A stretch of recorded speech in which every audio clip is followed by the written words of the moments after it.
Last night at about 11:30 p.m. our department received a report of a person shot in the 6800 block of North Plymouth Road. When our officers got on scene and started the investigation, they located a female victim who was shot with non-life-threatening injuries. Shortly after there was a report of another shooting near Hammer and I-5 at the Arco Mini Mart, where a van was reported shooting at another vehicle, and that van got on southbound I-5 and started fleeing the area. Since we were already so close to the area investigating the first shooting, our community response team officers were able to get on the freeway immediately and located the van traveling southbound I-5.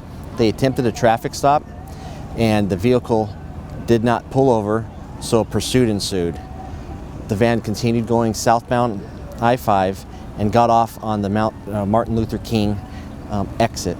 They then ran a red light and got back on the freeway going northbound I-5, where they came up to Monte Diablo, exited that exit, and went westbound Monte Diablo toward Lewis Park. Our officers noticed the suspects were, as they were driving, doing something inside the car, and then immediately shots were being fired at them from the van.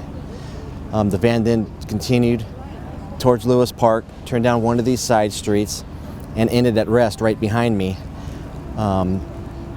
where a second shooting took place where the suspects were again shooting at our officers.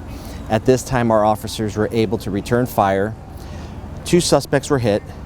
One was transported to a local hospital, still unknown on his condition, and another suspect, medics were staging already here in the area, so our officers were able to get that suspect to the medics, and that suspect was pronounced deceased on scene. While all this was going on, a third suspect tried to flee from the van, and he was quickly apprehended, and there were one or two other suspects that were still outstanding that fled into the neighborhood behind me. Officers did an immediate search, located an assault rifle and a handgun. So knowing that these brazen criminals just shot at our officers and we're finding these type of weapons here, we considered the one or two other suspects armed and dangerous. So we notified our SWAT team, and they came out and did a door-to-door search here in the neighborhood.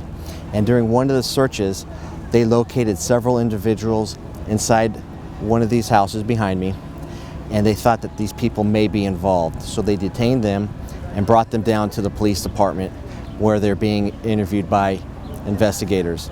This has been a protocol investigation.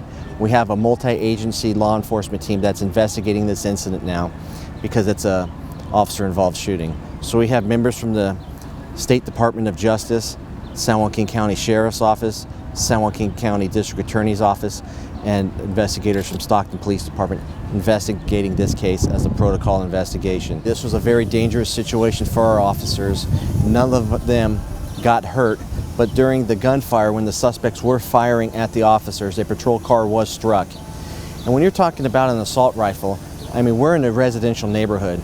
Bullets don't have any names, so we're very fortunate that one of these bullets didn't go into a residence and harm someone inside.